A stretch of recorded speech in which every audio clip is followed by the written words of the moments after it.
যারা ফ্যাসিস্টের দ্বারা অত্যাচারিত, স্বৈরাচার দ্বারা অত্যাচারিত, যারা গণতন্ত্রকে হত্যা করে মানুষের মৌলিক অধিকার নষ্ট করে সারা পৃথিবীর মানুষ বাংলাদেশের দিকে চেয়েছিল, আজকে জনতার জয় হয়েছে, নির্যাতিত মানুষের জয় হয়েছে, আজকে নিপীড়িত মানুষের জয় হয়েছে, আজকে জয় হয়েছে গণতন্ত্রের, মানুষের গণতান্ত্রিক অধিকারের।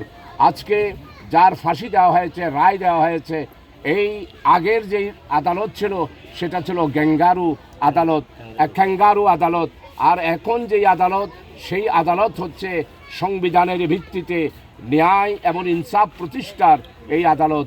এই আদালতেই আজকে বিশ্বমানের এই বিচারের এই আদালতেই শেখ হাসিনাকে আজকে দণ্ডিত করা হয়েছে।